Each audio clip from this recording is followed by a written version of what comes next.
Assalamualaikum warahmatullahi wabarakatuh. Halo teman-teman, salam sejahtera untuk kita semua. Semoga teman-teman semua dalam keadaan sehat walafiat. Amin ya Allah ya Rabbal Alamin. Teman-teman, izin memperkenalkan diri. Nama saya Nur Asia dengan nomor induk mahasiswa 41033402191020. Saya berasal dari kelas A1 semester 5 Program Studi Manajemen Universitas Islam Nusantara. Teman-teman, di video kali ini saya akan menjawab beberapa pertanyaan mengenai manajemen sumber daya manusia. Untuk pertanyaan pertama yaitu, jelaskan apa itu manajemen sumber daya manusia dan bagaimana hubungannya dengan proses manajemen. Menurut saya, manajemen sumber daya manusia ialah pengembangan sumber daya manusia yang berfungsi melakukan perencanaan sumber daya manusia, penerapan, perekrutan, pelatihan, pengembangan karir karyawan atau pegawai, serta melakukan inisiatif terhadap pengembangan organisasional sebuah organisasi atau perusahaan. Nah, teman-teman, pada dasarnya tidak ada perusahaan yang tidak membutuhkan manajemen sumber daya manusia atau istilah kerennya human research. Bagian human research itulah yang bertanggung jawab untuk mengurus berbagai kebutuhan perusahaan terkait sumber daya manusia yang di dalamnya ada manajemen sumber daya manusia, sehingga semua kegiatan atau pekerjaan sesuai tujuan dan lebih efisien. Sedangkan hubungan antara manajemen sumber daya manusia dengan proses manajemen adalah pertama, mengenai perencanaan. Di dalam perencanaan ini, menentukan sasaran-sasaran dan standar-standar, membuat aturan dan prosedur, menyusun rencana-rencana, dan melakukan peramalan untuk kedepannya. Yang kedua, setelah rencana tersebut berjalan sesuai prosedur, maka dilakukan dengan pengorganisasian. Dengan memberikan tugas-tugas spesifik kepada setiap karyawan, membuat divisi di dalamnya, mendelegasikan wewenang kepada bawahan, membuat jalur wewenangnya bagaimana, dan mengorganisasikan pekerjaan bawahan. Selanjutnya, ada penyusunan staf, menentukan tipe orang yang harus dipekerjakan, merekrut calon karyawannya, memilih karyawannya, menetapkan standar prestasi, memberikan kompensasi kepada karyawan, mengevaluasi prestasi, memberi konseling kepada karyawan, dan melatih pengembangan karyawan. Selanjutnya, ada kepemimpinan. Di dalam kepemimpinan ini, untuk mendorong orang lain menyelesaikan pekerjaannya, mempertahankan semangat kerjanya, dan memotivasi bawahan agar bawahan tersebut nyaman di dalam lingkungan perusahaan. Dan yang terakhir ada pengendalian. Di dalam pengendalian ini, menetapkan standar seperti kuota penjualan, standar kualitas atau tingkat produksi, memberikan atau memeriksa untuk melihat bagaimana prestasi yang dicapai dibanding dengan standar-standar yang melakukan koreksi jika dibutuhkan. Nah, teman-teman, kita ke pertanyaan yang kedua, yaitu berikanlah beberapa contoh tentang bagaimana konsep dan teknik manajemen sumber daya manusia dapat digunakan oleh semua manajer. Jawabannya yaitu pertama, melakukan analisis pekerjaan. Perusahaan menentukan jenis pekerjaannya setiap karyawannya, bagian apa saja yang dibutuhkan, dan tugas nantinya akan seperti apa. Yang kedua, merencanakan berapa banyak tenaga kerja yang dibutuhkan dan merekrut calon karyawan. Dari bagian yang sudah ditentukan tadi, misalnya dibutuhkan di bagian marketing 5 orang, keuangan 4 orang, maka perusahaan tersebut melakukan perekrutan untuk memenuhi kebutuhan tenaga kerja di setiap bidangnya. Yang ketiga, memilih calon karyawan dengan berbagai pertimbangan calon pemilihan, seperti halnya mengikuti tes untuk bisa menjadi calon karyawan. Keempat, mengorientasikan dan melatih karyawan-karyawan baru dengan tujuannya apa? Agar skill yang sudah ada di dalam diri karyawan tersebut lebih terarah, lebih terasah, dan lebih matang lagi. Yang kelima, mengatur gaji karyawan. Dalam hal ini, karyawan tersebut akan diberikan gaji oleh perusahaan setelah karyawan tersebut bekerja dengan aturan gaji gaji perusahaan tersebut. Misalnya seperti ini, gaji diberikan kepada karyawan tersebut setelah bekerja selama 1 bulan. Yang keenam, memberikan insentif dan keuntungan. Misalnya, di dalam perusahaan sepatu, karyawan tersebut diberikan target untuk membuat 50 sepatu tersebut. Dan jika karyawan tersebut bisa melakukan target tersebut, maka karyawan tersebut akan diberi bonus sebagai insentif dengan tujuan memotivasi karyawan agar karyawan tersebut ke depannya bekerja lebih giat lagi. Ketujuh, ada penilaian prestasi kerja karyawan. Di dalamnya, apakah karyawan tersebut bekerja dengan baik atau tidak. Kedelapan, berkomunikasi. Jika karyawan tersebut ada kesalahan, maka akan diberikan konseling atau kedisiplinan. Misalnya, jika melakukan kesalahan, karyawan tersebut diberi SP1. Itu adalah salah satu contohnya ya teman-teman. Dan terakhir adalah membangun komitmen karyawan. Setelah berkomunikasi dengan baik dan diberi arahan, diberi motivasi, kedisiplinan, dan sebagainya untuk kemajuan karyawan tersebut, maka karyawan berkomitmen agar pekerjaannya terlaksana sesuai rencana dan memperoleh kepuasan bagi karyawan maupun perusahaannya itu sendiri. Nah, itu beberapa contoh tentang konsep teknik manajemen sumber daya manusia yang dilakukan oleh para manajer ya teman-teman. Selanjutnya kita masuk ke pertanyaan yang ketiga mengenai teknik-teknik perencanaan sumber daya manusia. Nah, sebelum ke dalam tekniknya, kita harus tahu dulu nih perencanaan sumber daya manusianya apa sih? Perencanaan sumber daya manusia adalah proses sistematik untuk meramalkan kebutuhan karyawan atau demand dan ketersediaan atau supply pada masa yang akan datang, baik jumlah maupun jenisnya, sehingga Departemen Sumber Daya Manusia dapat merencanakan rekrutmen, seleksi, pelatihan, dan aktivitas yang lainnya. Kita masuk ke dalam teknik-teknik perencanaan sumber daya manusia ya teman-teman. Ada beberapa teknik-teknik di dalamnya. Teknik pertama yaitu menurut ramalan para ahli, yaitu ramalan yang didasarkan pada penilaian para ahli yang bentuknya berupa pertama, nominal Delphi teknik atau NGT, yaitu menghadirkan 5-10 ahli, kemudian ditanyakan mengenai misalnya apa yang menyebabkan perubahan pegawai di masa yang akan datang. Setiap ahli akan memberikan jawaban dan mendiskusikan secara bersama-sama hingga menghasilkan beberapa faktor yang di-ranking atau diurutkan dari yang paling penting.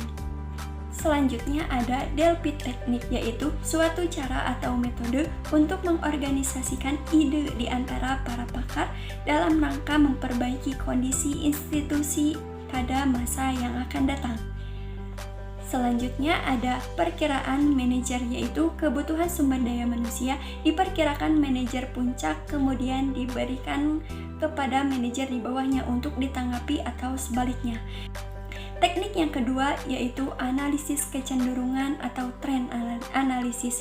Analisis ini adalah studi terhadap kebutuhan pekerjaan di masa lalu selama beberapa tahun yang lalu untuk kebutuhan di masa depan. Trend analisis ini ada ekstrapolasi, yaitu mendasarkan diri pada kebutuhan kecenderungan masa lalu untuk membuat proyeksi di masa yang akan datang. Yang kedua, indeksasi. Indeksasi ini adalah teknik estimasi kebutuhan SDM di masa yang akan datang dengan menandai tingkat perkembangan karyawan dengan indeks.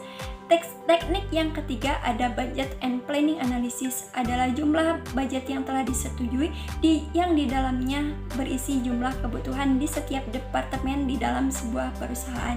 Yang keempat, New Venture Analysis adalah menghitung perkiraan jumlah tenaga kerja yang dibutuhkan dengan membandingkan pembukaan usaha baru yang pernah dilakukan oleh perusahaan lain yang sudah berpengalaman dalam menyelenggarakan kegiatan tersebut. Teknik yang kelima adalah Computer Analysis, adalah suatu metode peramalan dengan menggunakan serangkaian rumus matematika, rasio-rasio atau indeksasi atau eksplorasi secara bersama-sama dengan simulatan menggunakan berbagai teknik peramalan untuk menghitung kebutuhan sumber daya manusia di masa depan. Dan teknik yang terakhir adalah teknik analisis statistik.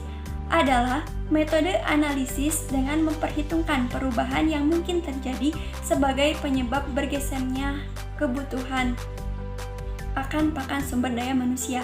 Nah, teknik ini digunakan sumber daya manusia jangka panjang. Teknik ini lebih rumit loh teman-teman, tetapi hasilnya akurat untuk jangka panjang. Karena apa? Teknik ini mempertimbangkan perubahan misalnya terhadap tuntunan sumber daya manusia. Analisis ini pun dikenal umum sebagai analisis regresi dan korelasi. Kesimpulannya adalah untuk meminimalisir kesalahan, penggunaan teknik ini dalam peramalan dan perencanaan sumber daya manusia menjadi langkah penting pada peramalan sumber daya manusia ini. Apabila dilakukan secara benar akan menjadi backbone bagi perusahaan. Kita masuk ke pertanyaan keempat ya teman-teman. Jelaskan bagaimana Anda akan melakukan sebuah analisis pekerjaan. Nah, di dalam analisis pekerjaan ini ada 3 tahap teman-teman. Yang pertama, persiapan analisis pekerjaan yang di dalamnya mengidentifikasi dan menyusun daftar pertanyaan apa saja yang nantinya akan dipertanyakan kepada calon pekerja. Yang kedua, proses pengumpulan data. Di dalam pengumpulan data ini terkait pekerjaan termasuk ke dalam pendidikan karyawan, keterampilan atau kemampuan karyawan, kondisi kerja, aktivitas kerja, hierarki pelaporan, sifat-sifat manusia yang diperlukan, aktivitas pekerjaan, tugas dan tanggung jawab yang terlibat nantinya, dan perilaku karyawan. Pada tahap ini melibatkan beberapa persiapan dokumen. Misalnya, mereka mengisi kuesioner, melakukan wawancara, dan formulir untuk umpan balik. Dan yang terakhir, penyempurnaan data.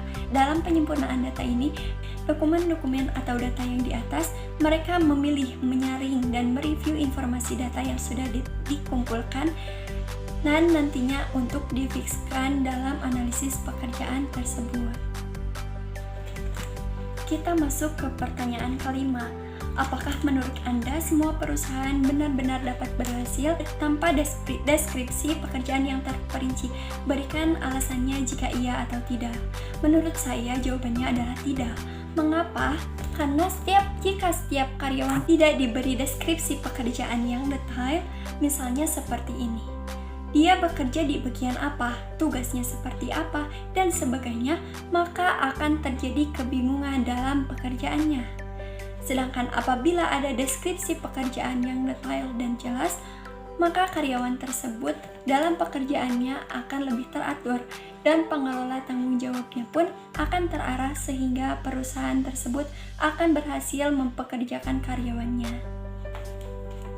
Kita masuk ke dalam pertanyaan yang keenam. Jelaskan secara singkat setiap langkah dalam proses rekrutmen dan seleksi. Proses rekrutmen dan seleksi menurut Profesor Dr. Widza Rifai MBA yaitu pertama, melakukan perencanaan dan pelamaran pekerjaan dengan menetapkan tugas-tugas dan posisi.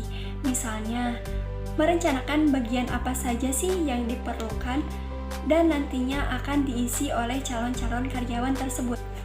Yang kedua, membangun suatu pangkalan calon. Untuk jabatan-jabatan ini dilakukan dengan merekrut calon-calon karyawan. Bisa calon karyawan internal, bisa juga eksternal. Contohnya karyawan internal itu mempromosikan karyawan yang sudah lama bekerja di perusahaan tersebut.